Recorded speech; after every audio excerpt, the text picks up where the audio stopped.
Welcome to a live episode of Surviving the Survivor. We bring you the best guests in all of true crime. Don't forget to subscribe and smash that like button. Here's your host, Emmy Award-winning broadcaster, Joel Waldman. What's up, STS Nation, and welcome to another episode of Surviving the Survivor, the podcast that promises to bring you the very best guests in all of true crime. And today, as always, is no exception. We're going to get the legal side. We're going to get the psychological side of Sarah Boone. She's a bit of a Looney Tune, Sarah Boone, and stands accused of zippering her then boyfriend, George Torres, into a suitcase, watching him ride while he called out for help. It was well over 11 hours later when she called her ex-husband, who's going to testify as a state's witness. And then after she spoke and her ex-husband came over, she then contacted 911. Typically, you would do things the other way around. So jury selection is underway. This is day 2. We're going to get into all the details in just a moment. Just got back from court, and I'm going to welcome in Melba. How are you, Melba? I'm doing well. How are you doing? Excellent. So just to introduce the best guests here, you know the faces. Professor Joe Potuto in the yellow scarf, looking distinguished. That's because she is distinguished. She is the Richard A. Larson Professor of Constitutional Law Emerita at the University of Nebraska College of Law. She's also taught at some schools you've heard of, like North Carolina, Chapel Hill, Oregon, Arizona, Rutgers, Seton Hall, Cardozo Law. Next up, going clockwise, Melba Pearson. She's a New York native, and she brings the New York attitude, which I love because I'm from Jersey. She got her undergraduate degree at NYU, completed her studies at Hofstra. She's a civil rights and criminal law attorney working at the Jack D. Gordon Institute for Public Policy at Florida International University, otherwise known as FIU. And the man who needs no introduction, Dr. G explains. J.P. Garrison, he's a PsyD in clinical psychology from the Georgia School of Professional Psychology. And he also, as you know, hosts his own YouTube channel that's bigger than mine, called Dr. G Explains, but we still love Dr. G. As I said, I just got back from court here in Orlando, watching the Sarah Boone trial up close, and I am searching here for my notes. There we go. So they started jury selection yesterday. Some bizarre things happened. If you guys thought the hair and makeup was a wild request, I'm going to tell you what her latest request was via her attorney, James Owens. Will tell you what Sarah Boone wants now when she gets back to jail tonight. I'm savoring this because it's so insane, but I will share it with you in just a couple of moments. But jury selection as of right now, Judge Kranick let everyone know that the pool of potential jurors stands at 54. They need to fill 6 seats since it's a second-degree murder trial, only 6 jurors, but he wants 8 alternates. There needs to be a minimum of 4. The judge wants 8 alternates. So they're cycling 50 more potential jurors in tomorrow. So it doesn't look like this is going to, the jury will not be seated until Thursday, possibly with opening statements on Thursday afternoon or Friday morning. Joe Potuto, to you, does the speed or lack thereof, in the other big trial that's being held right now, Delphi trial, they seated a jury really fast. Here it seems to be taking a little bit longer. Does the time lapse trouble you at all, or is this just standard operating procedure? Well, I don't know that it troubles me. I'm not sure it surprises me. She's quite an interesting defendant for which to sit a jury. So I guess I'd be interested, actually, Joel, in what the kinds of questions are that are being asked to get some picture of what kind of jurors they're looking for. in the case. And, it's going to be a long enough trial that a lot of people are going to have conflicts or just aren't going to be able to participate for that length of time. I don't think, and there was some data that I was looking at, that they're going to have too much trouble with jurors in Orlando knowing too much about the case and having formed opinions. Nationally, I think the story was bigger than it was in the local area. So I don't think that's the issue. I guess I'm not surprised. I wouldn't have been surprised if it went a little faster, but I'm not surprised it's taking the time it is. Yeah. So to answer the question for Leo Wren, how long is this trial? Judge Kranick says expect it to last 2.5 weeks. So he is told all the jurors on or before November 1st, and today is October 15th, if I can see that correctly. Yes, October 15th. So it's going to be a long and interesting 2 weeks. And again, I cannot overstate just how much better it is to be at a trial in person. I've talked to James Owens now numerous times. I take the elevator with him for some reason every time. I've gotten to know some of the bailiffs already, and all the other media in there, and it just gives you a completely different perspective, which is what I miss about reporting, is being on scene, which I used to do all the time. So Melba Pearson, to you, second degree murder. It's a 6 panel jury. I don't know if it's the same case in Miami-Dade County for second degree murder. And it's expected to last 2.5 weeks. I know the state's witness list is at about 50. Will this really be 2.5 weeks? Is that an appropriate amount of time? Should it be shorter, longer? What do you think? Yeah, so I think 2.5 weeks is a good amount of time, because again, you're thinking about the prosecution has to present their evidence, their witnesses. There's going to be cross-examination. They may want to recall witnesses, especially to tighten up different aspects of the case as the testimony comes out. If something doesn't land right, you want to come back and kind of rehabilitate that. So I could see 2.5 weeks making sense in terms of length. Now, you said that the the prosecution's witness list is about 50. I don't know that they're necessarily going to call all 50. The reality is you have to basically disclose anyone you think you might be calling at trial so that you don't have an issue later on down the line with the defense saying, we didn't know about this witness, we didn't get an opportunity to interview them or do a deposition of them. So, even though the list says 50, I wouldn't be surprised if it was like 20 or 25 witnesses that eventually end up being called. So, yeah, I think for that amount, 2.5 weeks for that amount of witnesses should work. And yes, it is this case throughout Florida. It's 6 people for second degree murder or any other crime less than that. And then for first degree murder, it's a panel of 12. Love me some Myron Sanchez is coming to us from the Miami area as well in the chat. Shout out to Myron. When dealing with Sarah Boone, I told Steve Cohen, we've got to have a couple of lawyers, but we've got to have a psychologist on the panel or a psychiatrist or a licensed therapist, because I'm looking at this woman less than 10 feet away.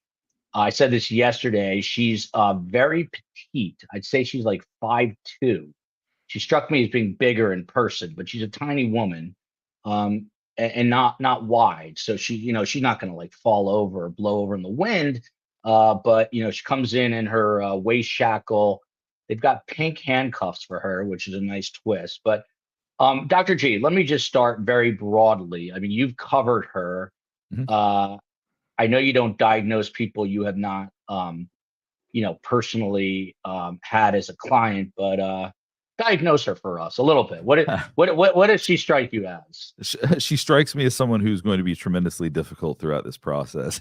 So, you look at it, it reminds me in a lot of ways. I don't know if you're familiar with Darrell Brooks from, I think it was a year or two ago. He represented himself. He was very difficult, very hard to get along with, and just every step along the way was tremendously difficult. I think she'll be very similar if she can get away with it. So we're talking about someone who has a very challenging personality. That's for sure. Yeah. So this is probably, to me, the most interesting part. Again, I'm the child of psychiatrist and a therapist. So this happened the last thing in court today. So we'll start there. James Owens, they were literally, court was in recess. The judge did not hit the gavel. But by the way, Judge Kranick is just seems like a great guy. He's got a great command of the courtroom, very, very empathetic to the jurors. And we'll get into some of their issues in a little bit since we are going through jury selection right now. But at the very end of the day, when it was completely quiet and everyone was packing their bags, Attorney Owens said, I have one more question for you. May I approach? And he went up, and you could hear him very clearly. He basically, he went into this yesterday at the end, same sort of thing. He said that his client, Sarah Boone, obviously, is awakened every morning at 2:30 a.m. At the county jail. And then she doesn't get back to jail till about 9 p.m. Because they hold her there until they take other people. She doesn't go solo, security reasons, all these things. So he brought this up yesterday because he wanted to make sure she could get a shower. First thing this morning, he informs the court that she did shower. She looked clean. She looked like she had a clean head of hair, no makeup. I kind of detected a touch of eyeliner. I don't think that's kosher. Maybe I was seeing wrong, but who knows? Maybe it was a jail thing. But I'm getting to the juice here. So literally, Attorney Owens said to the judge, I have another request for you. And he goes like this. He's now asking if his client, Sarah Boone, can get commissary once she gets back to the jail because the commissary closes. Specifically, he said his client, Sarah Boone, I am not making this up, what I'm about to tell you. Specifically, she is requesting 5 peppermints. I don't know what that even means. I don't know if those are peppermint patties, which I happen to love, or if they're like lifesaver peppermints, but 5 peppermints, 2 juice packs, 2 bags of chips, a bag of candy, and either a Pop-Tart or a bag of cookies. Owen said it's going to help keep his client awake, reassuring him that she does not have high blood pressure. And that was the request. Dr. G, you're all looking at me like I'm crazy. I was not the one who said this. This was lead attorney James Owens requesting this of the judge. Of course, she wanted makeup and hair. Now, again, 5 peppermints, 2 juice packs, 2 bags of chips, a bag of candy, and either a Pop-Tart or bag of cookies. The judge said he would call the captain over at the county jail, but could not promise anything because he does not really have purview over the jail. Dr. G, what the hell is going on here? I mean, hair and makeup, and now a potpourri of snacks pre-Halloween.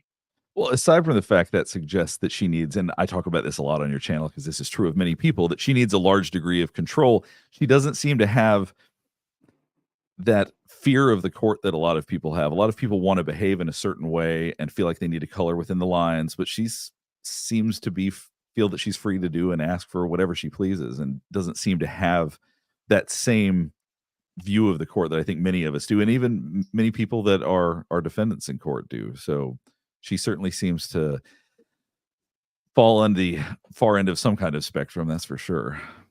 Yeah, she's a strange pub, and she can't sit still, which I'll ask Dr. G about.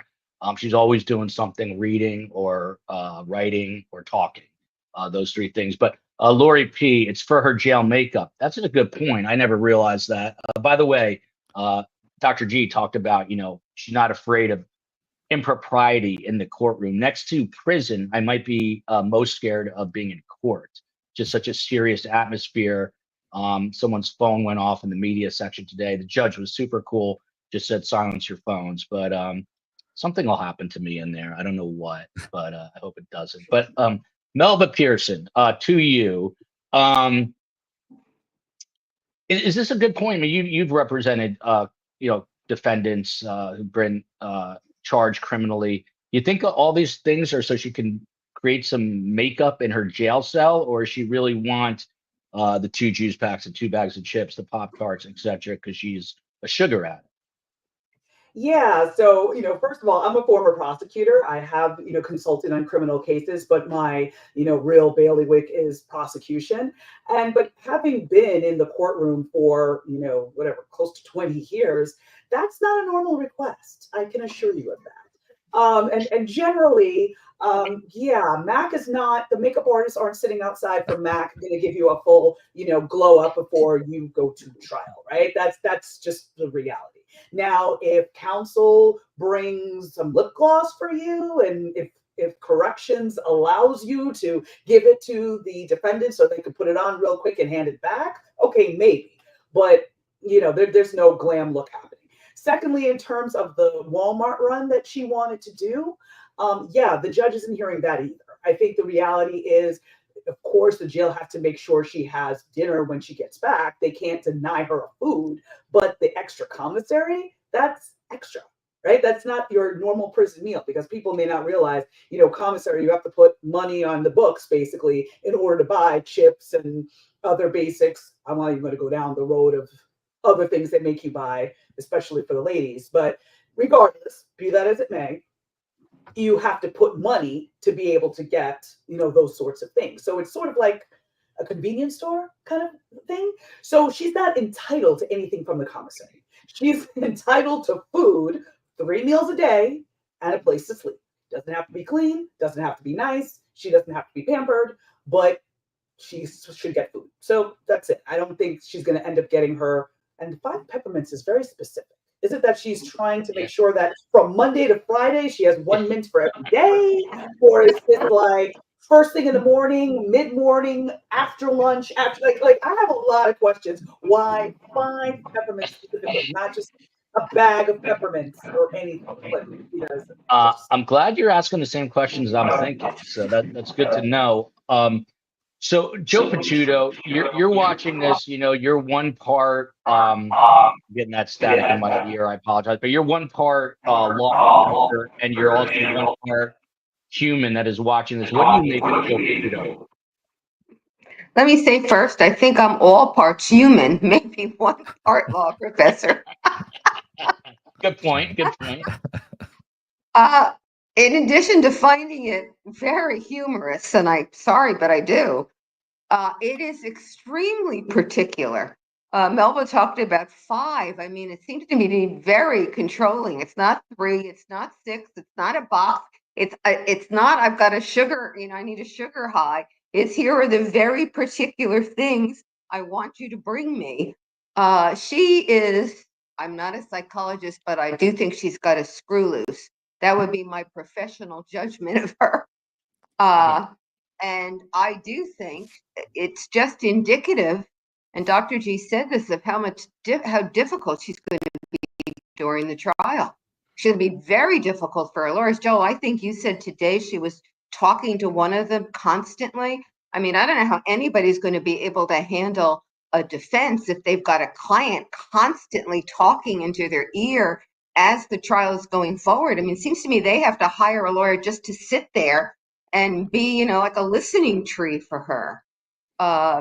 She's going to be, the only thing that would be, I think, worse for the court and for the prosecution would be if she loses these lawyers and she goes pro se, and then it's going to be, all hands on deck to try to keep her in line. You are right that she feels very comfortable in that courtroom with that judge. I mean, she's been making crazy requests, sending him 50-page letters, for quite a while now. And I admire he has to do it, but I still admire his ability to keep kind of a level tone with her and not get really,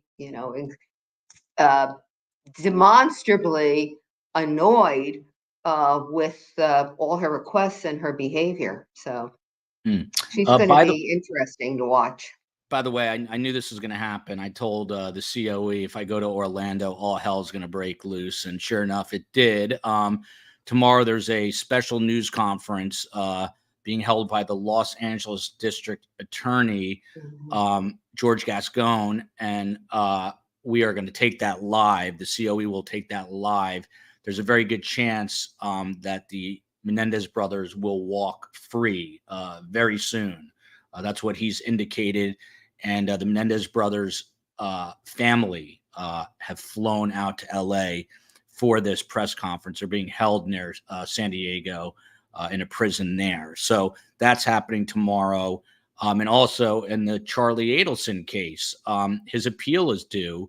And I'm hearing from a source that that appeal is going to be handed in tomorrow. And I hate saying this, but I'm going to say it because it's a source very close to the appellate team saying that there's a quote unquote bombshell in there. I don't know what that means. I hate that word because it's such a news cliche, but we're staying on top of that. And we're going to do an Adelson show somehow on Thursday. We're just trying to figure out all the logistics of all that, which is our issue. But if you want to follow me with this particular trial, or get show times, the place to do that, I'm tweeting like a madman, is on Twitter at podcast STS. And then once the stream begins, once the jury is seated, we'll be streaming it, and I'll be live chatting within the stream. So, JP, to you, she can't sit still. Again, I'm 10 feet away from her. I'm literally right next to the pool camera,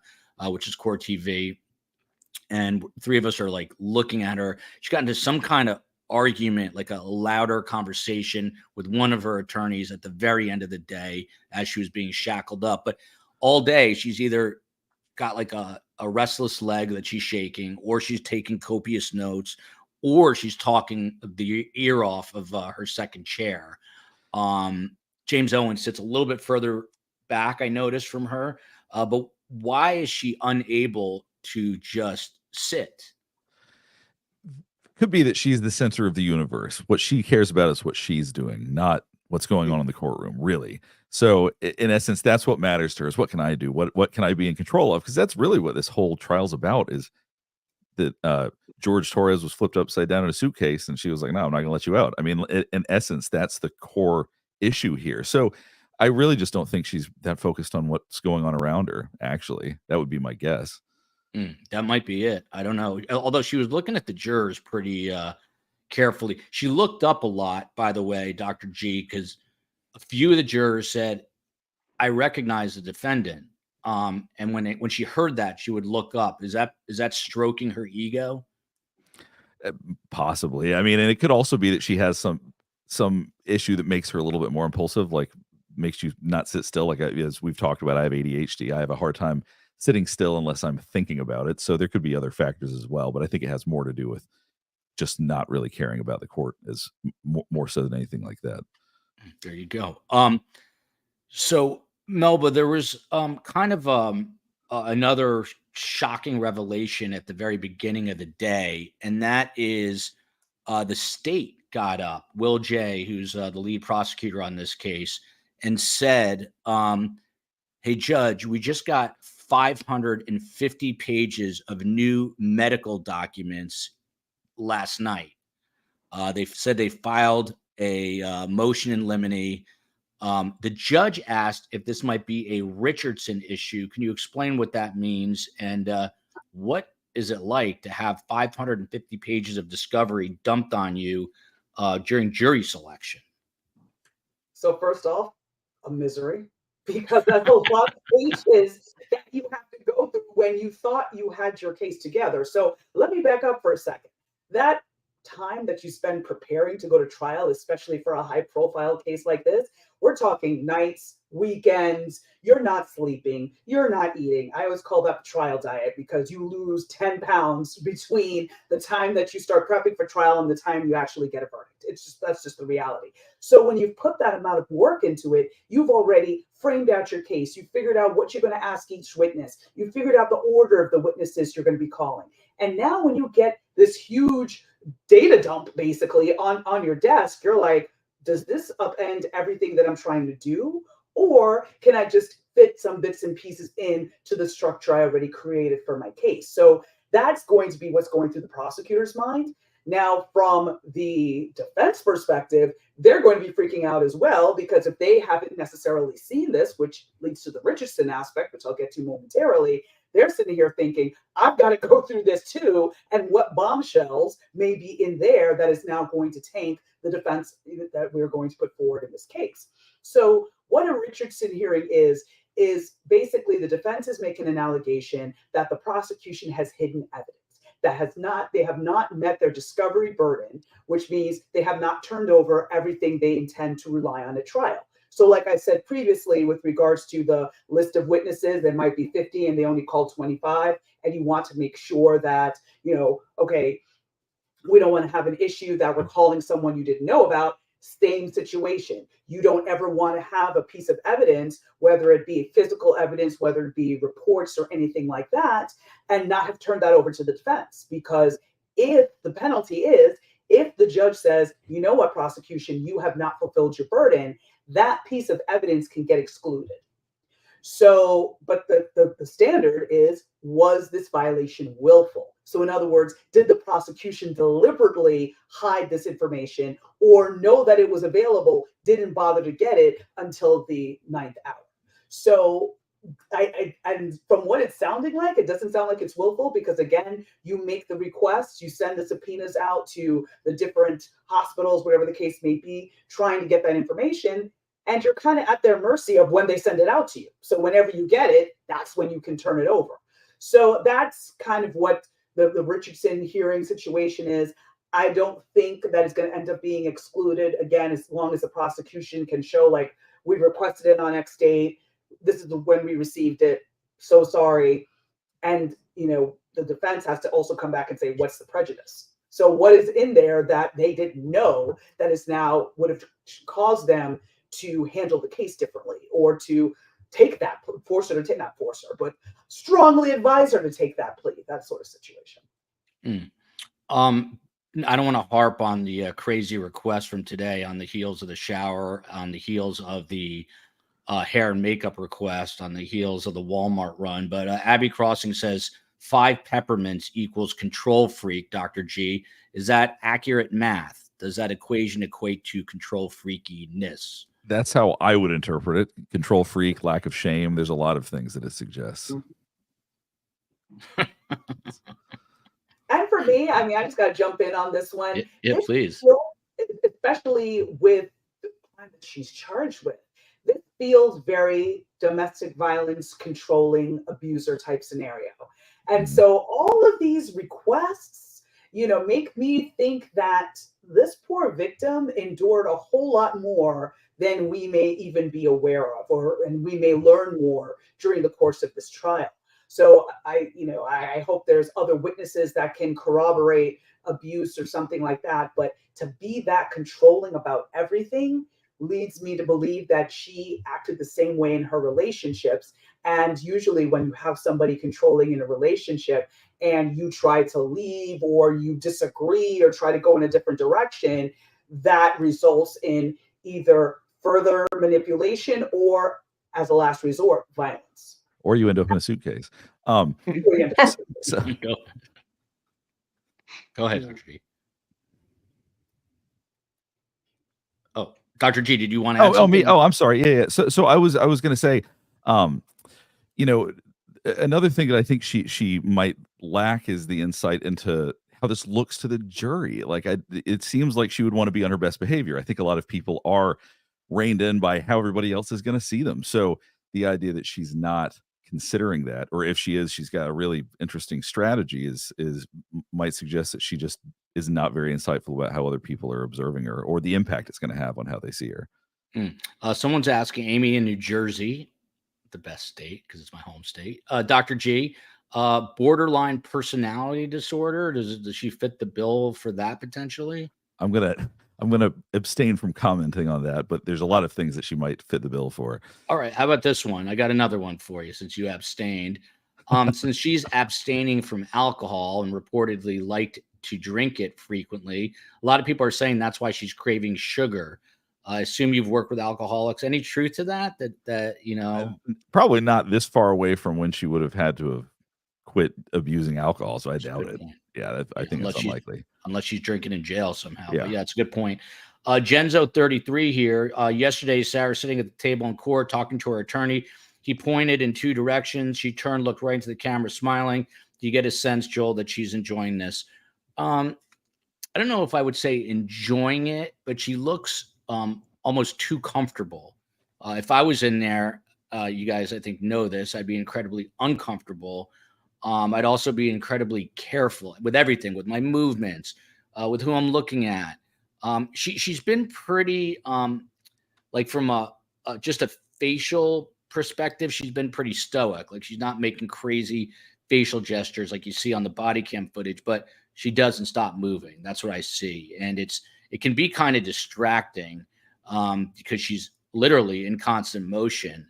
Mossberg mom here is telling you that she, not you, Joe, has many screws loose. So Joe Potuto, this whole thing happened with this discovery being announced by the state, this last minute discovery handed to them. And now the defense, at the very end of the day today, it was almost like they were taking a shot back at the state saying, well, we're likely going to file another motion tonight. Any idea what that might be about? Subsequent to the information about the 550 or whatever it was, medical records. Yeah, I mean, I suspect that what they're going to say is it came too late. It's a surprise. They can't, they have their defense plan. They can't just start a trial in a day or two and revamp everything they're going to say. I mean, I'll support everything Melba said about this. I mean, it has got to be at least a major distraction to them at this point. Now, I will also say, I think her claims have been almost like a frenetic jumping bean. You can take everything she said in the case and, and nothing is consistent. Well, I shouldn't be so over, little is consistent with anything else. I mean, she's all over in terms of what happened.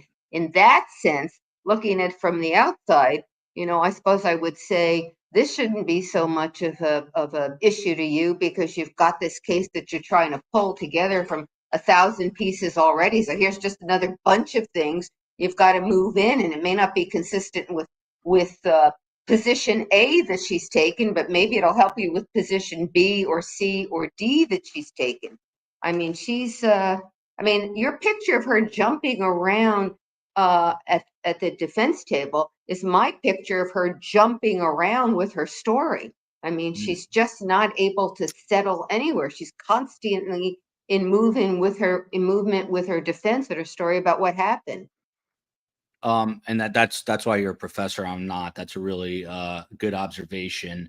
I wish I had made it, but you made it, Joe. By the way, I apologize if it looks like I'm looking down. It's because I am, because I've got a kind of different setup here. So apologies if that's irritating, but that's the way it's going to be for a little bit. This is interesting here from Lumiere. Dr. Spiegel claimed that Johnny Depp had behaviors that are consistent with someone who both has substance use disorder and behavior of a perpetrator of intimate partner violence. Watch them use this. I guess, first off to you, Dr. G, and I'm going to go to Melba, but you see, I mean, it's kind of an odd comparison. Anything personality-wise similar or different between she and Johnny Depp? That's an interesting question. I mean, well, actually, in all seriousness, I mean, Johnny Depp was very much all about making things a circus and making it all focused on him. So in that sense, actually, that whole trial, and it was a civil suit, so it was different, but it was all, him like smirking and mugging at the camera and like sort of making jokes and stuff. So in that sense, it was him making it about himself. So yeah, there may be some similarities there, if that's possible, although they obviously are ultimately very different people. Yeah, and he got off, and I'm not sure that she is. Right. Jennifer Love Hewitt, love having celebrities here. Will her movements, Melba, her restlessness and all that, how is that going to translate with a jury during a case? In your opinion, I'm noticing it. I'm not a lawyer. I could be a juror. She looks a little wacky doing it. Again, I don't want to make it seem like she's totally whacked out, because she's not. She's just kind of in constant movement, but she's not making those crazy faces again that we've seen on the police interview, the body cam footage, etc. But how will a jury, in your opinion, if they see that you can't stop, how does that affect them? So, I mean, it could be a mixed bag. I think that number one, if she's fidgety, it could be attributed to nervousness, right? Because as you know, as you said, quite rightfully, most people in that situation would be very nervous, very frightened, very like, oh my gosh, my entire life is flashing before my eyes. So it could be a factor of that. But also with her moving around, it also could be disruptive. So if the jurors keep looking over, like, why is she moving so much? It may start to irritate them. And of course, that can, because again, we're dealing with human beings, right? So as much as we ask them follow the law, leave everything else outside of the courtroom and all of that, people are going to bring in their personal experiences and people are going to bring in their perceptions. So if they're looking at her moving around looking kind of shady, then they might think, well, you know what? If she's acting in this manner, I can totally see her committing this homicide. So I could see that happening. And then also to back up on the question before in terms of substance use disorder, as well as perpetrator of intimate partner violence, the prosecution can't use it that way. Because remember, like Dr. G said, this is a civil case. The death case was a civil case. This is a criminal case. So the prosecution can't say certain things in the way that you could in a civil case. So they can't be like, we believe that the defendant has substance use disorder and that's why she killed her partner. No, you would bring out, different aspects in terms of, what was her blood alcohol level at the time of the arrest or whatever the case may be. But you wouldn't say that this was the driver which made her do this act. Now, the defense could use it and say she wasn't in control of her faculties and try to get the jury to maybe come back with a verdict of the lesser included of manslaughter, which will, mean she doesn't get a life sentence. That's a possibility, but I don't see the prosecution using, those aspects. Now, for the intimate partner violence aspect, possibly, if there are other pieces of evidence that could substantiate that there was intimate partner violence, as a, I guess talking about the tone and tenor of the relationship before the homicide. So that part will likely come in, but the substance use as part of the prosecution's case in chief, I don't think so. By the way, Melba, is that a ring on your right hand? Why, yes, it is. I love it. I love it. But I'll tell you what, you would not get into the Orange County courthouse because a guy had a belt buckle that was too big and was turned away. And there's a big sign, no big belt buckles. But that could definitely be used as a weapon. And I would duck if I saw you coming. But they run a tight ship. It was unreal. This is such a big building. It's I lived in New York City and worked there a long time. I'm not saying it's New York City big, but it's a big high rise here in Orlando with just a gazillion offices. So the lines to get in the morning, just for a little color, they're like 45 minutes long. Thankfully, I found out today that with my media badge, I can now use the loading dock area to go in. So there you go. Joe Potuto, back to this. The defense has had these 550 pages since 22. I did not know that. I know that they've had it for a while. And basically, James Owens, the lawyer, he's the 9th attorney. And when this was brought up, he immediately said, well, the state obviously saw the doctor who took care of George Torres's deposition, kind of like spinning it back to the state. How did they not see this? But the state claims that they never got the discovery. I mean, do you lay blame on James Owens, even though he's the 9th attorney and it's like a game of telephone, things get dropped along the way? Maybe it was an honest mistake. I don't know. Yeah, I guess I wouldn't. He hasn't had much time with this case. The judge put her on a schedule when he told her that he was no longer going to appoint a lawyer for her. He didn't give the defense extra time. I mean, this is a second-degree murder case, and I don't know, what is it, 2-3 months since she placed that ad and the defense came forward. That's all, that's a very short time to be wading through all this evidence. And I suspect dealing with her, that it was very difficult to keep her on track with regard to the information they needed. So I wouldn't. I just think, the speed that they had to deal with and the amount of information they had and the client that she is, If they'd had it for a year, I guess it would be different, but Melba, you may have a different, take on it, but I wouldn't, I'm not going to hold them to anything here. Just to clarify, because a lot of people are asking, the state just got this evidence. The state just got it from the defense, and it caught the state off guard. Just to clarify. So, a quick question on that. Sorry to interrupt. I just want to make sure we're clear on that. Usually, the defense does not send discovery to the prosecution. Yeah. So usually, it's the prosecution sending a subpoena to the doctor because of HIPAA rules and all of that. There has to be a subpoena for the hospital to respond with records. So that's where I'm a little confused, because the defense does not turn over anything to the prosecution. Sometimes they do out of collegiality, but they don't.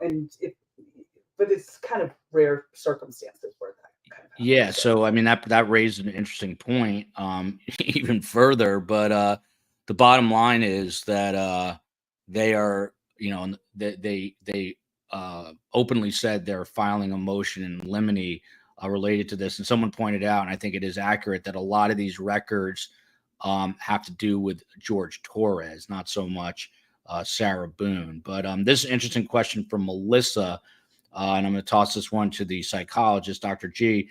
When it comes time to strike and keep potential jurors, do you feel Sarah will be controlling jury selection, or will she trust her lawyers? I can tell you, Dr. G, she is looking very carefully. I can see her kind of scanning the room. By the way, the potential jurors are all sitting in a gallery, and the media is sitting in the jury box.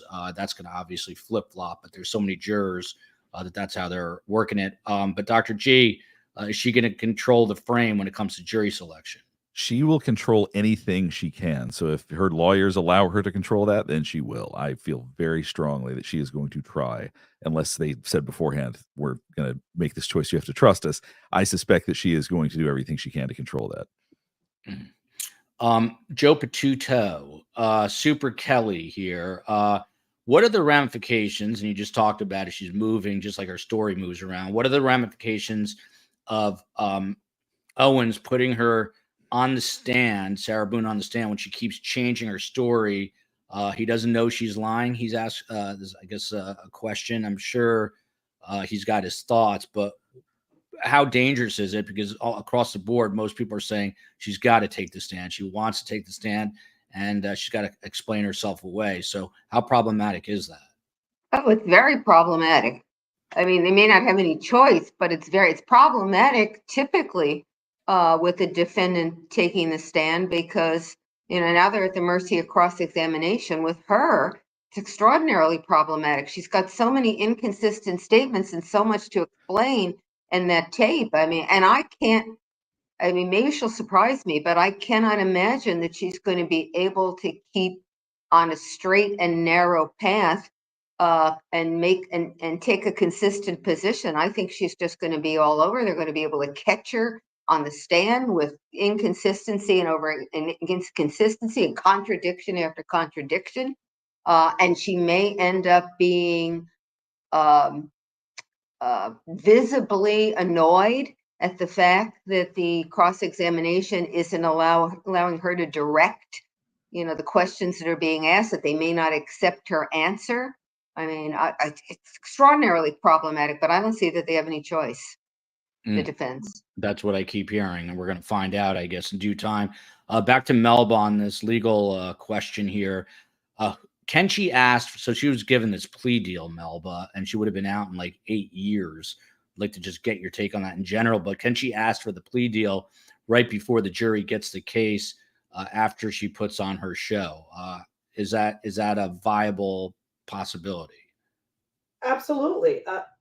I've seen pleas and I've taken pleas in the middle of trial. So literally the jury was that, and we put on our case. And then, at that point, the defendant was like, oh, okay, yeah, this is looking really bad for me. Is that plea still an option? Right? Because they knew that it was likely that they were going to get convicted and face life. So they were willing to take the 20 years or the 15 years or whatever the case may be. So it is possible.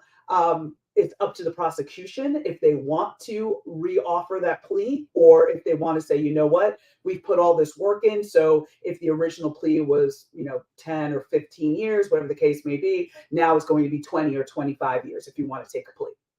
I've seen that permutation happen. But in all likelihood, I don't see her asking for a plea. I see her wanting to do the entire show. And then once it gets to the end, and I believe that this is going to be a guilty verdict, she will then cry, put on another show, and then use that to kind of extend the attention that she's getting, that she'll still be at the center of this, and cameras will still be chasing her, and people will still be talking about her. That's my thought process of how this may play out. Dr. G, I sort of get this question, but not fully, I don't think, which is why I'm going to have you answer it, not me. And you're also a psychologist. But HT here, what does this case have to teach us about the intersection between mental health care and law? Or more broadly, what do the panelists, JP, think that this case teaches us about the justice system? I mean, we do know there is a long history of people who are convicted for criminal charges who have mental illness. We don't know what really belies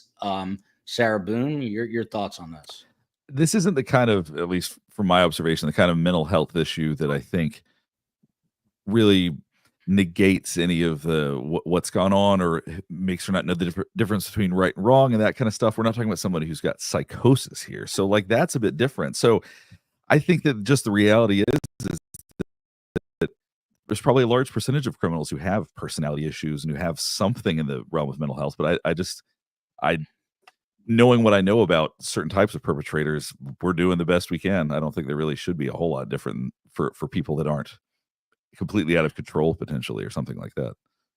And Dr. G, just to piggyback on what Melba was talking about, this plea deal. So she was literally offered this sweetheart deal. She's already served 4+ years. She could have been out in like around 8 years. Instead, she's potentially facing a life sentence. I mean, as much as I hate prison, I'm taking the guarantee. It's likely, very likely to backfire on her. But what is going on psychologically that she's adamant in going forward? Based on all the letters she's written and what I know about her at this point, is that she sees herself as a victim. And as long as she maintains that mentality as that I'm a victim here and everything is being done to me rather than I am being tried for something that I did, she's going to continue to stay with that. And one of the challenges with people with personalities like hers is that they can't learn to make things better for themselves. Like, you could say, follow these instructions and everything's going to be great, and they'll just shred it up and throw it away. So I would be shocked if she took a plea deal, even though that would be a great deal for her at this point. That would have been a wise decision, in my opinion. So Joe Potuto, Prof. Poe, they say that her defense is going to be this battered spouse. We had Jessica Mashali on, who just won a case with a client using that defense, whose husband was, assaulting her very frequently. She shot this husband of hers, I think 9 times, and 6 of them were in the back, and she still got off.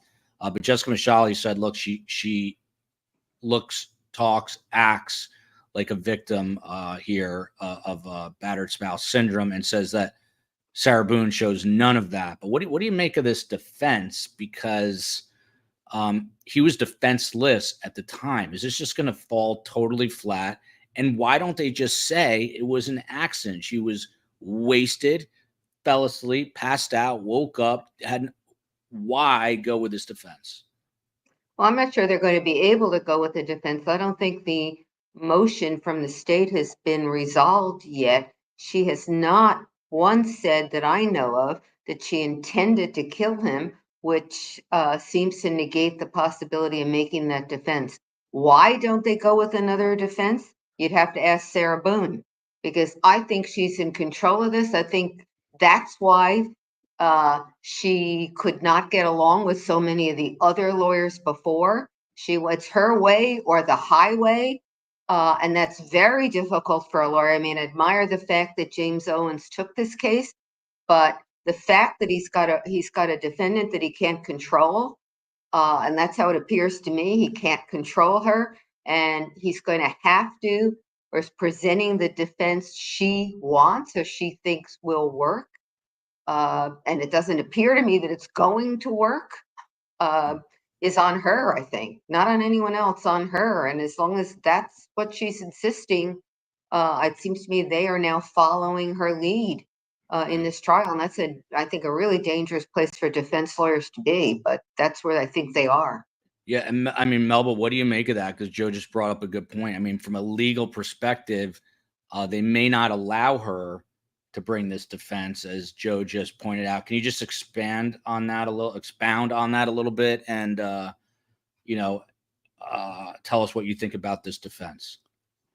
Sure, and I completely concur with Professor, because there have to be a there, right? You have to be able to say, listen, I was an abused spouse. Here are the police reports. Here are 5 witnesses that saw me with black and blue bruises all over my face as a result of my ex-partner, or my family members when I ran away from my house out of fear for my safety. There has to be something, right? It can't just be like you're just throwing something out there. So what they can do is weave it in their cross-examination. They can, the defense can be like, well, listen, if someone was abused, could they react in some sort of way, XYZ, something along those lines. But to concretely present it as an affirmative defense, that's not going to happen. And I believe that's what happened in the case that you're referring to, Joel, where there were people to corroborate that this person was truly a victim of domestic violence. So I don't see that happening here. In terms of what's going to happen from a legal perspective of the defense attorney putting her on the stand and letting her go, listen, one thing is clear in all the ethical rules. You cannot, what they call suborn perjury. You can't put somebody on the stand who you know is going to lie. So the way defense attorneys kind of get around that is they literally put them on a stand and say, tell your story. So that way you're not asking them questions that you know is going to elicit a response that's a lie, but you just let the person go ahead and say what they want to say. Because at the end of the day, the defense can advise their client not to testify. They can advise their client that this is not a good defense. We want to go with this one. And it's still up to the client to decide whether or not they want to testify and whether or not they agree with the defense. I mean, there's been instances, I can remember cases in my history where, the person, there was a viable mental health defense. And the client didn't want it because they did not want to be labeled that way. So they'd rather go down and have a criminal conviction than to be labeled as someone who's struggling with a mental illness. So all of these things come into play. Wow. I always learn when hosting this show, and I just did. Nina Stanek here for Dr. G. Is she difficult, or in her opinion, a real victim? She rejected this good plea offer and thinks she's going to be acquitted. There was one person who said they think she's going to get off. I think she's a pretty good actress, and she's got a command and control. But do you think in her eyes, in her own eyes, that she sees herself as a real victim? I think that she is both difficult and believes that she is a victim. Yes, I really do think that she sees herself as a victim in this situation. The way that she is and the way that she talks about things, that's her reality, is that she is the victim here. So yeah, I think she's both difficult and believes she's a victim. So Kathy here wants to know if either Melba or Joe has ever seen a defendant quite like this. Joe, is there one you recall? No. I mean, there have been difficult defendants before.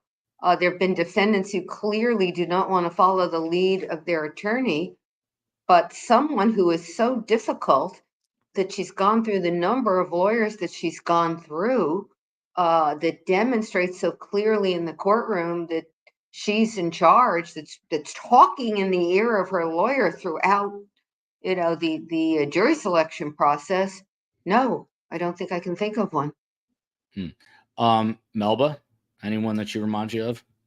No, I mean, we've seen that in a lot of pro se defendants where they think that they can control the courtroom, control the situation, whether it be due to narcissism or whatever the case may be. They feel that as long as they can get up and get their story out, people will automatically believe them. So I've seen people that had that thought pattern. Now, to say that I think Sarah Boone's a very unique bird, and I hope we don't see someone like her again anytime soon. Yeah, I was going to say, I don't know if the world can handle two Sarah Boones.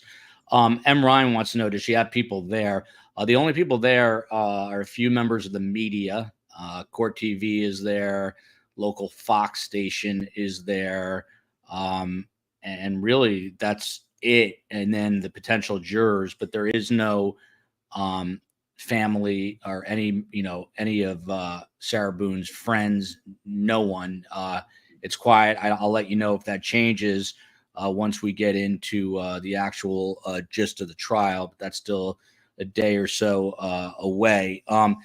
Another question that keeps coming up is what is going on with this defense team? I was jokingly saying that she had a dream team that's almost as big as OJ's, but she has obviously James Owens, the lead attorney. Then she's got this second chair, a guy named Tony Henderson. Seems like a super sweet guy from Milton up in the Panhandle. Kevin Beck, an other attorney who went to FSU but practices now in New Mexico. A woman, Shelby Andrews, who's listed as a jury selection consultant, a private investigator, and then another woman who's sitting in the media box with a laptop, who I believe I was told is the daughter of the second chair. In some kind of capacity, she's there. So we're talking 1, 2, 3, 4, 5, 6 people, and she has been described as being indigent. Joe Potuto, I think James Owen has said, look, I'm doing this pro bono, but is everyone here doing this for free? And what's the benefit other than the fact that it's high profile? I mean, if you lose, you lose. But if you win, I guess it's a huge win. Is this just because of the notoriety that they can get off of this? Well, it might be that, and also might be that these are lawyers who think she's entitled to a defense and believe that she's going to be unable to handle it herself, which I think is true, and are coming in really, to do what is the best calling of the profession, and that is to try to defend someone who is extremely, extremely difficult. So I think you can really, laud them for what they're doing. I know that when Owens first approached her in response to that ad, he thought that he was going to be able to work out a plea deal for her, that she couldn't do it on her own, but that he could manage one. And he actually reached out to the prosecution before he entered an appearance, before he was officially her lawyer, to get that done, and then discovered that she would have no part of it. And then decided to stay on, notwithstanding the fact that he thought that was her best, the best thing that they could do for her. So yeah, maybe it's the notoriety, but they're also putting in a lot of time and effort from their practices. And I think part of it really is, this is somebody who really needs the help. And, even though she's not going to be very accepting of it, they're going to give it their best shot. Yeah, that's a good point. I mean, everyone's so cynical. There are noble people. And I got to say, James Owens, I tweeted this out, when he came in at one point, he extended his hand in a fist bump gesture. So we fist bumped. He's just a nice guy. I don't know if there are ulterior motives. As a media guy, kind of trained never to get too close to anyone I'm covering. So, obviously I'm cordial and I'm nice, but I'm keeping a distance and just kind of sitting there. But there's also, I've been there before where lawyers cozy up to you, and politicians do the same thing. One who I'm in particular thinking of, who I'm not going to mention, a pretty big political figure that was always kind of schmoozing because he just knew if the media likes you, it's going to benefit him. But Joe, what were you going to say there? I was going to say it's not an either or. I mean, you can come in and say, I'm going to try to do the best for this person that I'm able to do. And also say, gee, if I get some, great, publicity out of it, so it'll help me in other cases, that too. And I don't see anything wrong with that. I mean, if you're doing a good deed and you get a benefit back that inures to you, well, then, seems to me that's a win-win. So I don't blame them if they're trying to get something in terms of their own practice out of it. But it's hard for me to believe that that's what's strongly motivating them, given her and giving such the strong likelihood this is going to be a conviction at the end of the day. For all of those wondering, by the way, what is over Dr. G's right shoulder? That is an octagon ring card for round 1. And I'm jealous that he has it because I'm a huge UFC fan. But I have, and I've mentioned this before, a piece of the canvas from the Conor McGregor Nate Diaz fight, at which point everyone now is saying they couldn't care less. Bernie Haven here. Bernie Heaven. How does the esteemed panel think that Sarah, Dr. G, with her personality traits, will cope with the anonymity of prison if convicted after all the publicity and headlines? She's getting her 15 minutes of fame. If she's convicted and that prison door slams 10 years from now, what's going to happen to her 5 years from now, 3 years from now? I would think, given the profile of this case and how things have gone, I would think it's very likely she'll be constantly thinking of how she's going to have this appealed and believing that, okay, this is going to get overturned, those kinds of things. So I would think that she would occupy herself with how this is all going to, she's not actually going to spend potentially her life in prison or 20 years or however long, that if she's found guilty, they would choose to send her for. So I think that just a lot of denial essentially would probably be how she deal with it. Yeah, an obvious reminder, by the way, once this trial, once the jury is seated, which is set to possibly happen on Thursday, then the jury has to be sworn in and read the instructions. Once we get to opening statements, we are going to be streaming it live on this channel. I'll be commenting in the live chat instead of on Twitter. I wish I could do both at once. I don't know that I can. And then if anyone, by the way, knows how to chat in StreamYard and live tweet, please email me, survivingthesurvivor@gmail.com. It's amazing how much we do rely on STS Nation. I always say best guest, better community. Tonight, right after this, basically at 7 o'clock, we're doing an entire Menendez show. And then we're going to try to do Charlie Adelson. So busting our behinds, trying to bring you the best content in all of true crime. And if you like it, please hit subscribe, hit the like button. I'm not going to complain. Dr. G takes like 9 months off at a time, gets like 500,000 new subs. I kill myself, I get one or no. Sort of true. Melissa, to Melba, would Sarah be able to fire her lawyer mid-trial? If so, she would be forced to finish the trial representing herself, correct? I mean, the judge already told her she's got to represent herself until this James Owens guy responded to her ad. What would happen if she cans this dream team of hers? Ooh, I hope she doesn't. I really hope she doesn't, because, oh my gosh, the circus that's going to result. So first of all, yes, she can fire her attorney mid-case. That's happened before in other cases, but you are absolutely correct. She would have to represent herself for the balance. There's no, okay, can I get a continuance? Can I get a mistrial and start all over again? No. She will have to finish whatever on her own. And, if she were to do that, I could see a scenario where she'd fire him after the prosecution's case. And, maybe she didn't like the cross-examination or whatever, fires him and says, I can do a better defense case on my own, which she wouldn't, but she could say that. I could see that happening. But it would be very messy because, again, pro se defendants do not know how to maneuver in the courtroom. They can have standby counsel that can maybe give them advice here and there, or hop in if they decide, you know what, uncle, I'm done. I can't do this.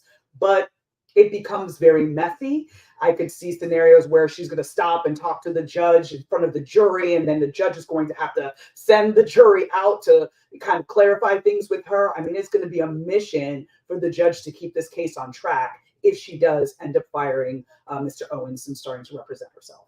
That would be terrible. I'm not going to say that I would mind it, because it would be total chaos, and it'd be wild to see her try to defend herself. I mean, Joe Potuto, who can actually defend themselves pro se and do a good job at it? Anyone? Would you have to be a lawyer, Joe? I would say yes, but I would say, what is it?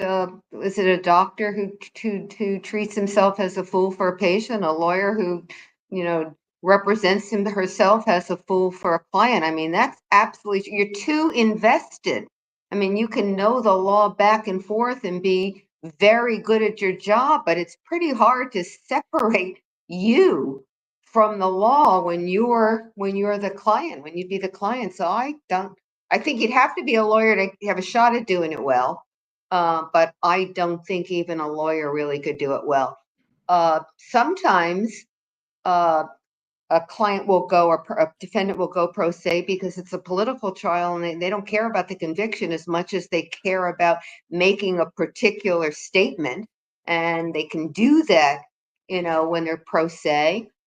They can, no matter how much the judge tries to control it, they can make speeches as a lawyer representing themselves that they couldn't be able to say if they were on the stand because it would be objected to. So it's tough for the judge to manage it, and it's very tough on the prosecution when you've got a defendant like that, because you want the prosecutor wants to win a trial, but they also want to have a case that's going to withstand any appeals. They want it to stand up on appeal, and with a pro se defendant, boy, that's a hard line to walk.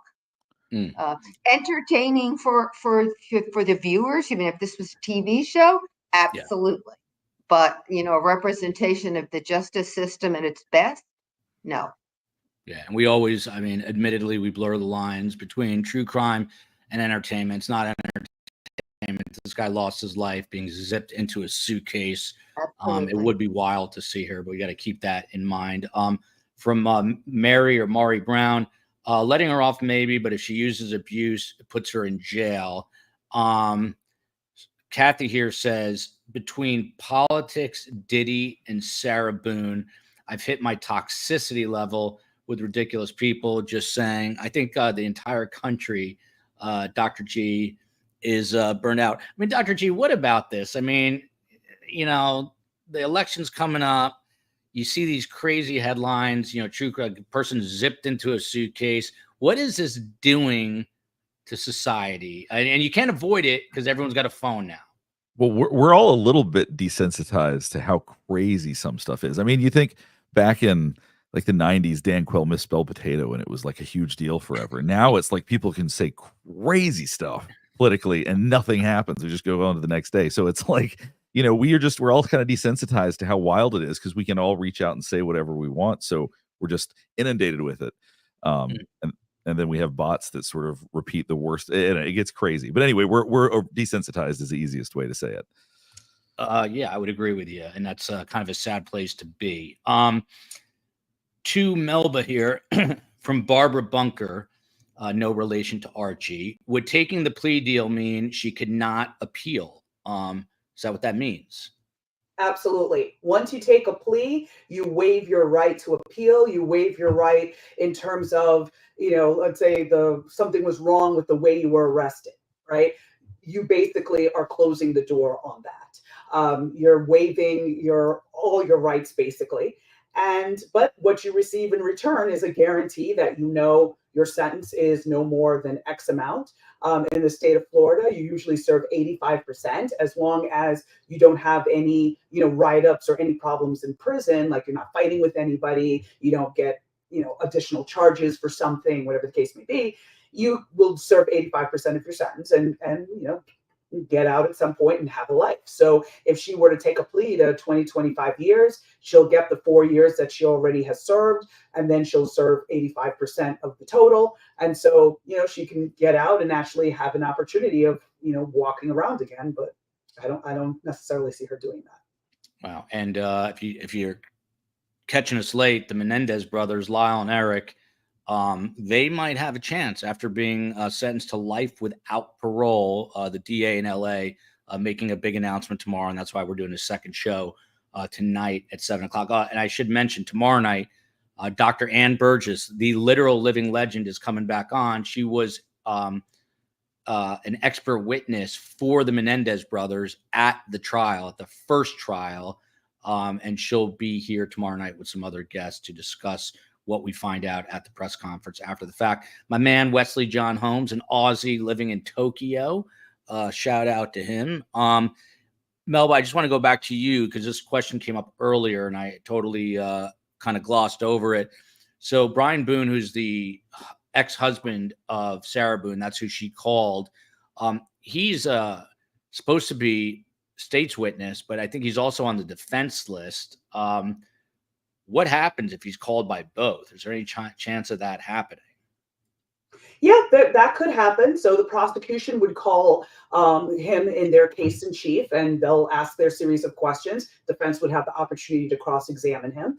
And then when the defense puts on their case, then they can call him as a witness, and then the prosecution can cross-examine him if they so choose. Now, they have to be careful in doing that, the prosecution that is, because they don't want to discredit any good aspects that came out of his testimony for their case. So they're going to walk a fine line in terms of what they're going to cross-examine him on, and maybe just try to refocus the jury on what he said on direct examination during the prosecution's case. But also, again, like I said, it's that whole listing someone, even though you may or may not use them, so that you don't have an issue later on when you say, okay, this is the list I'm relying on. Shout out to Myron, my man Myron in Miami, becoming a member. Appreciate that. There was a moment of levity, Dr. G, as the courtroom, there is a lot of drama. So one of the potential jurors called in this pool of 50. Thank you, Shane. Appreciate that. I will be on Sean Atwood's channel very soon. Shane, I think, is coming to us from Virginia. I've been speaking with him, but Sean Atwood has a massive following and was kind enough to invite me on his show. And I will let you all know when that's going to happen. So I appreciate that. So we had a moment of levity here, Dr. G. The potential juror is explaining to the judge why he can't miss work. Direct quote, "I can't miss work and my boss doesn't pay shit." The courtroom breaks out in laughter. Judge Kranick smiles, ignores it completely, moves on with the question. For jurors, what is it like for them, I guess, psychologically? Because number one, they're hearing crazy stuff. And secondly, they're giving of their time. And it was amazing to hear like the variety of issues that you see how complicated humans are when you go to jury selection. One person had a wife that had an ectopic, is it called ectopic? I forget. Yeah. Do you guys know? I'm blanking. Ectopic, right? Yes. She had an ectopic pregnancy, the wife, and she nearly died. So now she's expecting a second child. Then there was someone who's the CFO of a construction company, and it's Q4, and he said it was the busiest time of year. Then there's people who have trouble with the language, who are speaking Spanish and couldn't speak English. And there was a woman with a hearing issue. Like it runs the gamut. It shows you how complicated it is for human beings to align to be jurors in a trial. But I mean, psychologically, what does it do to you when you're hearing crazy things and seeing awful video? And I happen to have that suitcase video. I'm tempted to play it with Dr. G. But what about that when they see that video? Given the context of it, it's a safe place. You're unlikely to walk away traumatized like you would if if something like that was unexpected. So jurors, obviously it's emotionally taxing. It's exhausting. Nobody really wants to have to do it, but I think it's a pretty safe thing to be exposed to, even if some of this stuff is pretty awful. I mean, there may be occasionally things that people really have a hard time clearing their mind of, but generally speaking, when it's really harmful is when you're not expecting something like that. And when you're in the context of when it's all being built up and you're told you're going to see it and you see it, it tends to be okay. So as difficult as it is, I think jurors' mental health is usually okay after they're done with something like that. Dr. G, I have a follow-up here because my man Myron pointing out Orlando so close to the Maddie Soto case. I was on Osceola Parkway. That's right where her body was found. She was a 13-year-old, allegedly killed by her mother's boyfriend. A super sad case. We were joking about it yesterday. It seems like there is a disproportionate amount of insane cases out of the great state of Florida, where Melba and I are, is there any truth to this? Why would that be? Or is it just because Florida seems to be a very transparent state where courts are wide open? Yeah, Florida streams a lot of their cases where a lot of states don't. So I think that has to be part of it. I don't think. I mean, there's always obviously lots of jokes about how Florida's got lots of craziness and all this, but I don't know. I don't know statistically if there's any truth to that. But yeah, I think a lot of it has to do with the transparency of Florida and just the way that there's probably media in Florida specifically because of how transparent they are with their cases and all that. So I'm sure that plays a part of it. Hashtag Florida man. To Prof. Poe here. From Annie K, always has great questions. Shout out to Annie. Would you use this case and trial with your students, or would you avoid it like hell if you don't want to destroy their lives? Well, I wouldn't. There's nothing in a classroom I would avoid like hell, but probably not. I don't think that there's much in this case that would be a significant teaching moment. It would be a good illustration for law students about the possibility of a very difficult client that you have to deal with. But I don't know that there would be a lot I would do. I mean, I wrote a poem for my criminal law class that goes to Frank Sinatra's "I Did It My Way," describing a pro se defendants that I would give the class as some demonstration. But I don't think this case has a lot of quote unquote human interest, but the actual legal issues in the case are probably not that unique. And there's a lot of fluff in order to get to the core. So probably not, although it would be, I guess, interesting for the students to see it. So one of the jurors, another little anecdote from today, one of the jurors, an older woman, said she could hear the judge fine, but she does have some hearing issues. So she was concerned, if someone goes to the witness box and the mic's not perfect, she might have trouble hearing. And then on the heels of that, a younger guy, and by younger, I mean probably in his 30s or 40s, he raised, they've all got their little juror number, and they raise up their like placard. So the judge calls on juror, whatever his number was. And this guy just offers up without being asked. He goes, "I have selective hearing. I only hear what I want to hear." And everyone just like breaks out laughing. And he's like, no, it's true. My kids can call my name 15 times and I don't respond. I also do not take medication for it. And he was like dead serious. So that just put me in the mindset of, man, how do you pick these jurors? I was saying this yesterday. Some seem very thirsty, like they really want to be there. Others are like, get me out of here. And I guess you're looking for something in that middle ground. But Melba from Kelly D here. Anyway, we are all wrong, and she gets off. I mean, we don't know the defense yet, I guess. So it's tough to say. Because one of the other issues was a previous lawyer had talked about alcoholic blackouts. That's another good defense, I would say. But assuming it's a battered spouse defense, which is a big assumption, any chance she does get off? I mean, I guess there's always a chance. Exactly, Joel. There's always a chance. None of us have a crystal ball, because if we did, we'd pick winning lotto numbers, right? I mean, but I don't see a scenario where she gets off. But again, anything can happen, and maybe a prosecution witness doesn't come across as credibly as they could. Maybe, heaven forbid for any of this, let's be clear, maybe one of the officers involved gets indicted and he played a critical role in the play. I mean, anything can happen. But based on what we're seeing right now, and based on the trajectory this case is going right now, I don't see a scenario where she gets off. From Jeffrey H. Kaufman, a $5 super chat. This is slightly disturbing. My mom zipped me in a suitcase as a child to stop me from crying. It was beyond scary. It got hot and I started to sweat. I was drenched in just a few minutes. I'll tell you right now, first of all, I'm sorry that happened to you.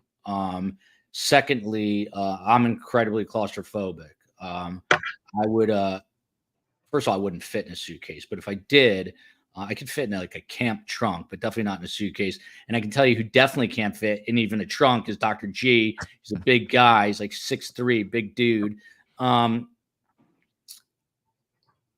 That's just a sad comment. I'm sorry that, that you went through that.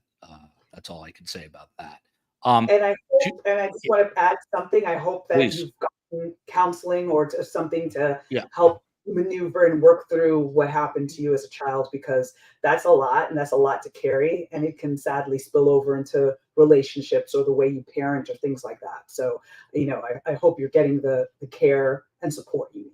That's an excellent point. And if you do need help on a serious note, you email me survivingthesurvivor@gmail.com, and I'll put you in touch with Dr. G, who will help get you on the right path if it's something that's still weighing heavy on you, because that is a big burden. I can remember my own father, may he rest in peace. One time when I was like, my dad was this calmest, sweetest man. But one time when I was 7 and I was driving him crazy, I remember he lifted up a belt, and this was in the 70s. So you could lift up a belt. You could even, he never would have used it on me, but people still getting, today, punished in horrible ways by their parents. So it's a whole other topic. If convicted, to Joe Potuto, if convicted, do you think the state is going to prevent her from profiting? She's going to be planning books and interviews galore. This is interesting because a lot of people are saying if the Menendez brothers are resentenced and get out of prison, one of the main caveats should be that they should not, right on cue, should not be able to profit. But what about that? What do you think of that, Joe, about profiting off of high-profile crimes? Yeah, well, my own opinion is they shouldn't be able to do it, period, exclamation point. I don't know what Florida law is with regard to the ability of the state to go after any profits that a defendant or a convicted person or a released person might make off a book or other kinds of reports. But certainly there's no constitutional impediment to be able to do it. And as I say, I support it. I mean, I just think that just adds, for victims, that adds another, something they have to deal with, that they've been victimized, and now the victimizer is going to get to profit and make money off of it. It doesn't sit well with me, at least. Just to show you how I don't have jet lag. I don't know I think I have courtroom lag, but I'm out of it. And I thought we had like another hour left in the COE. I cannot believe that we're doing another show in 8 minutes, but we are doing another show in 8 minutes. I probably said something crazy earlier, like it was another hour and a half away, but it is coming up very quickly. And I know Melba is going to have to jump off, as are the other guests. So without further ado, Dr. G obviously is a friend of mine, a big UFC fan, a fight fan, but a gentle giant. He earned his PsyD in clinical psychology, and he's got a channel much larger than mine. Men never compare sizes, but his channel is much larger than mine. And kudos to him. Kudos to him. I'm not jealous at all. His YouTube channel is Dr. G Explains. Dr. G, what's your final word about Sarah Boone?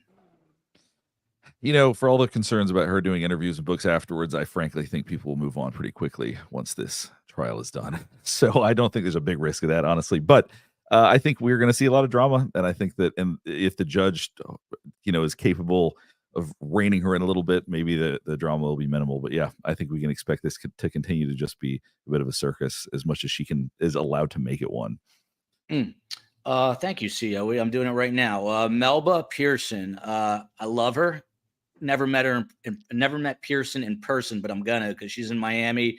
Miami's been her home for over 20 years. We're gonna grab lunch or dinner or something. She works at FIU, and she brings the New York Tude and the New York ring. Ring on her. I was almost gonna say bracelet. There's the ring.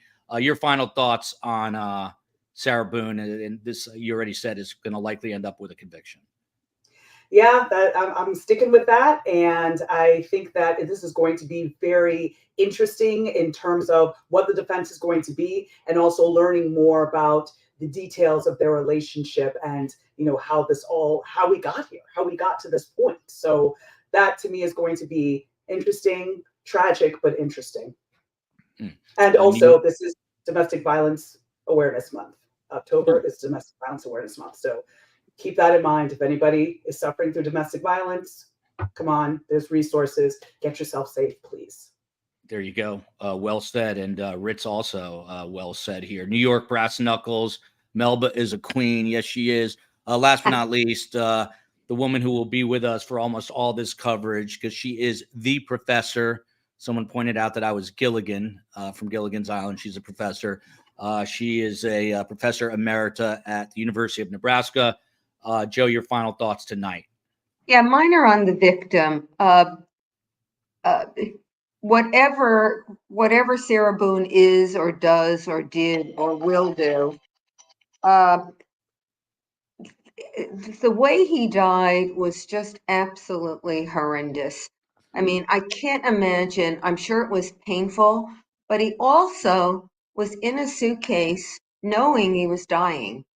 It's so, I can't even find the words for it.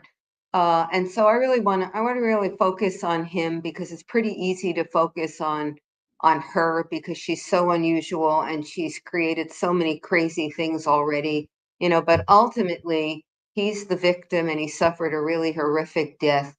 And that's where I guess I would end. Really well said. And I'm glad you did say that. Bernie Heaven, thank you for that. Thank you to these amazing guests. COE, I don't know if there's a way to redirect people if they want to go. We are doing, as I said, the Menendez brothers in just a few short minutes. There's a big press conference. We're going to take it tomorrow. We don't even know what time it is yet, related to the Menendez brothers. We're going to try to, there's a motions hearing tomorrow morning in the Sarah Boone case, which the COE is going to try to stream.